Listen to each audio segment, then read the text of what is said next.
اپنی بیوی کو ماں سے تشبیہ دی جائے یا اسے والدہ کہا جائے. دیکھو بھیا، یہ پیش آیا تھا واقعہ. اللہ تعالی نے فرمایا انہم لیقولون منکرم، اور یہ اوپری بات کرتے ہیں، غلط بات کرتے ہیں. ما کان امہاتہم الا اللہ ولدنا، بس ماں تو وہی ہوتی ہے جس سے جنم لیتا ہے. اس لیے بیوی کو اگر اس نے ماں اس لیے کہا کہ اس نے کہا مجھے آپ سے ایسی محبت ہے ایسی ماں سے، یہ میری ماں کی طرح تم اتنی سادہ ہو، یا وہ محبت اور تعلق کی بنا پر اس نے تشبیہ دی، کچھ نہیں.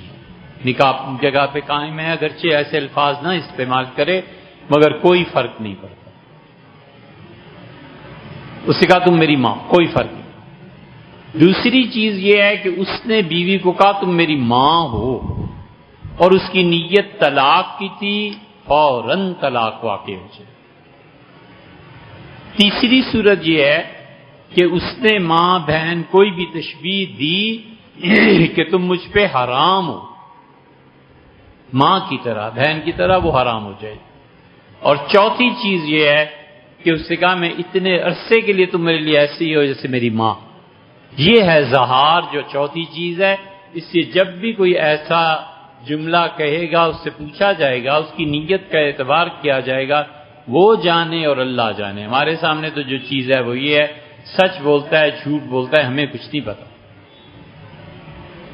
اس لیے ایسے معاملات میں اور قضا کے جتنے معاملات ہیں ان میں کسی سے ہدیہ تحفہ لینا دینا ہی نہیں چاہیے.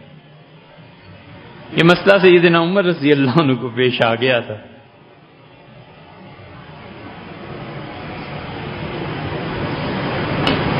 گاؤں کا ایک آدمی تھا بڑا ہوشیار.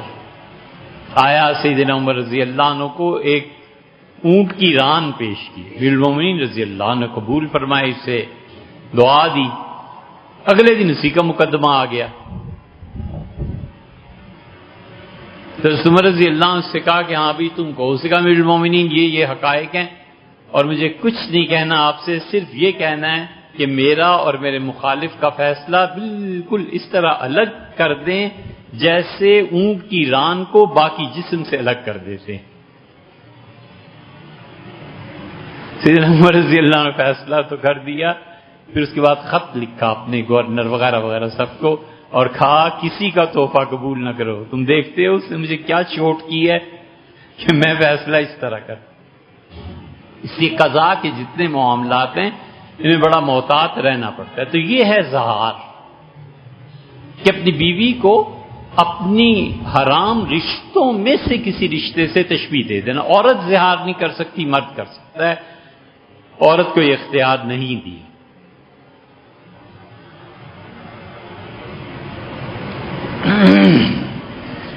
جتنے دن کی مدت اس نے کہا ہے نا کہ میں تمہارے میرے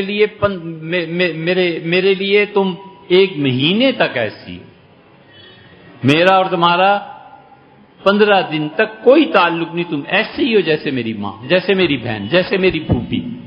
والعیاذ باللہ اتنے دن کے لیے وہ عورت اور مرد دونوں ایک دوسرے پہ حرام ہو جائیں گے. اب اگر وہ درمیان میں کچھ کر بیٹھا تو اللہ نے فرمایا کہ 60 مسکینن، 60 آدمیوں کو کھانا کھلائے یا 60 روزے رکھے. 60 روزے وہ رکھے گا ان دنوں میں جب کوئی شرعی روزہ نہیں آتا. یعنی 30 رمضان کے رکھ لیے تو 30، یہ بھی نہیں ہو سکتا. درمیان میں فرض کیجئے کوئی اور روزے آ گئے، یہ بھی نہیں ہو سکتا. نہیں، یہ شوال کے 6 روزے جو ہیں یہ سنت سے ثابت ہے. ایک مفتی صاحب تھے مرحوم، وہ اس کی مخالفت کرتے تھے. ان کی آڈیوز ویڈیوز چل رہی ہیں، بہت سے لوگ پوچھتے بھی ہیں. یہ مفتی صاحب سے اللہ درگزر فرمائے، یہ فتویٰ ٹھیک نہیں ہے. یہ شوال کے جو 6 روزے ہیں نا، اس کے ہمارے حنفی سارے فقہا قائل ہیں، مالکی قائل ہیں. جنہوں نے اس کو منع لکھا ہے نا، اس کی وجہ یہ اور ہے وجہ یہ امام مالک رحمۃ اللہ مکروہ قرار دیتے تھے. کیوں؟ وہ کہتے تھے یہ 6 روزے بھی اگر تم سب رکھو گے، پیچھے 29-30 روزے گزر چکے ہیں، کہ ایسے نہ ہو کہ تمہارے بچے اگلی نسل یہ سمجھے کہ رمضان کے روزے 35-36 ہوتے. کہ یہ نہ کرو. یہ ان کی شفقت تھی، محبت، بدعات کے دروازے بند کر وغیرہ وغیرہ. لیکن شوال کے روزے الگ ہیں. تو کوئی روزہ جو شرعی ہے وہ درمیان میں نہ آتا ہو، اور مرد 2 مہینے کے مسلسل روزے رکھے گا جس نے اظہار کیا. اللہ نے فرمایا ہے کہ قد سمع اللہ قول التی تجادلک فی زوجک، اللہ نے بلا شبہ اس عورت کی بات سن لی جو اپنا قضیہ بیان کر رہی تھی، جھگڑا بیان کر رہی تھی آپ کے سامنے. فتشتکی الی اللہ، اور اس نے اللہ سے پھر بات چیت شروع کی. قصہ یوں ہوا کہ ایک عورت آئی، دروازے پہ کھڑی ہو گئی، اور رسول اللہ صلی اللہ علیہ وسلم کے سر مبارک میں مالش کر رہی تھی، تیل لگا رہی تھی حضرت عائشہ رضی اللہ عنہ. حضور صلی اللہ علیہ وسلم کے سر میں مختلف خواتین جو قریب کی تھیں وہ ایسے کرتی تھی. حضور صلی اللہ علیہ وسلم کے لیے ایک حبشی لڑکا بھی صحابہ رضی اللہ عنہ رکھ دیا تھا، وہ آپ کی کمر دباتا تھا. رسول اللہ صلی اللہ علیہ وسلم کمر کا درد بھی، جس میں مبارک بھی لوگ دباتے تھے. عائشہ رضی اللہ عنہ نے عرض کیا کہ وہ خولہ آئی ہے. حضور صلی اللہ علیہ وسلم فرمایا بلاؤ خولہ کو. کیا کہتی؟ آپ ایسے ہی لیٹے رہے. خولہ نے آ کے، عائشہ رضی اللہ عنہ کہتی ہیں میں بالوں میں تیل لگا رہی ہوں، خولہ نے جھک کے آپ کے کان کے قریب ہو کے ہونٹوں سے کوئی بات کہی. آپ نے اس کو جواب دیا. وہ رونے لگی. اس نے کہا ویسے تو ہر ایک کے لیے وحی نازل ہو جاتی ہے، ایک میں ہی بدقسمت ہوں جس کے لیے وحی نہیں نازل ہونی تھی. یہ خولہ بیوی تھی عبادہ ابن صامت کی، اور عبادہ ابن صامت رضی اللہ عنہ بدریوں سے بھی بڑے آدمی. عبادہ ابن صامت نے رسول اللہ صلی اللہ علیہ وسلم کی بیعت کی، اور اس وقت سہارا دیا جب نبی کریم صلی اللہ علیہ وسلم کچھ پتہ نہیں تھا شام کو قتل ہوتے ہیں کہ صبح قتل ہو جاتے ہیں. کون کیا؟ عبادہ عبادہ اسی لیے تو کہتے تھے کہ بدریو تم کیا چیزو ہم سے پوچھو. عبادہ ابن صامت رضی اللہ عنہ کی بیوی تھی، لیکن عبادہ رضی اللہ عنہ میں غصہ بھی تھا. انہوں نے اس کو کہیں کہہ دیا ماں کی طرح یہ وغیرہ.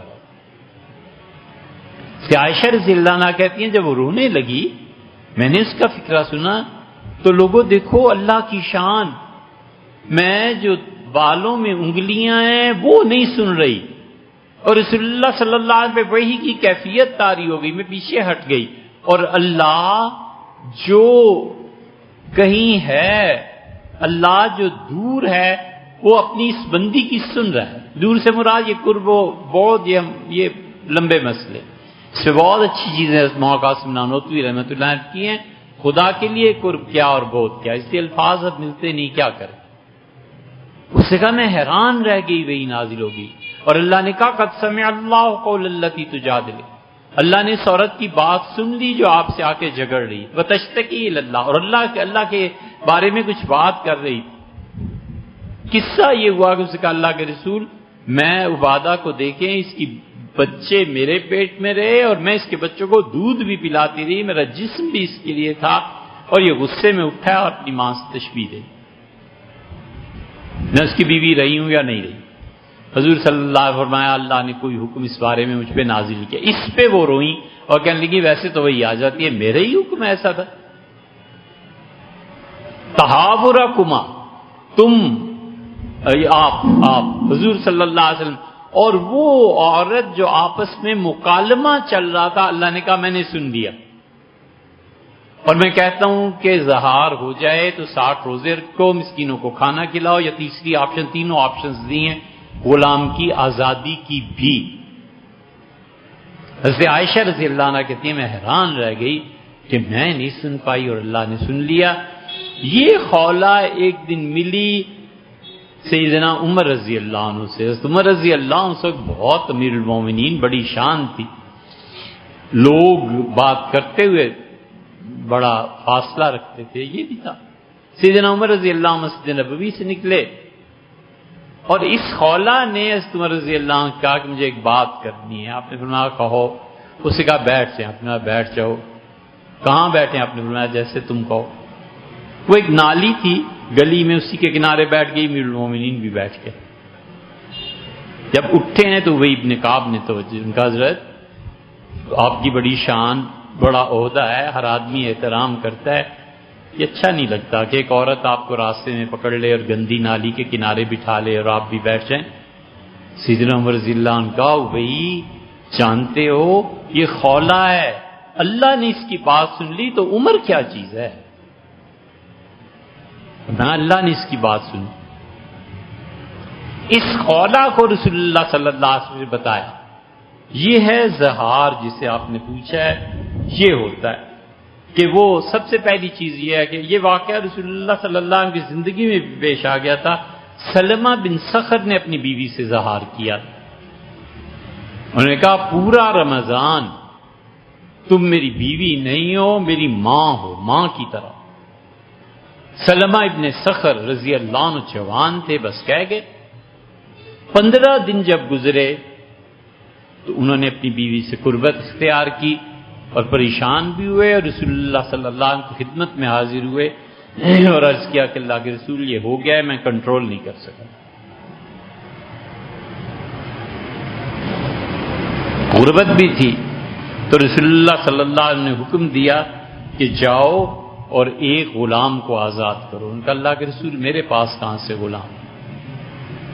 فرمایا اچھا ایسے کرو کہ 2 ماہ کے روزے رکھو. یہ زہار میں حکم ہے، طلاق میں نہیں. 2 ماہ کے کانٹینیوس. اللہ کے رسول میں 2 ماہ کے روزے کیسے رکھ پاؤں گا؟ آپ نے فرمایا اچھا تو پھر تیسرا کام کرو کہ 60 مسکینوں کو کھانا کھلاؤ 2 وقتہ. تو انہوں نے کہا اللہ کے رسول میرے پاس اتنے پیسے کہاں سے آ گئے؟ تو حضور صلی اللہ علیہ وسلم ہنسے اور فروا ابن عمر رضی اللہ عنہ بیٹھے تھے. فرمایا فروا وہ کھجوریں میرے پاس آئی تھیں، بڑی بڑی ٹوکریاں، وہ اس کو دو تاکہ اپنی قسم کا کفارہ ادا کرے اور بیوی اس کے لیے جائز ہو جائے. یہ ہے زہار.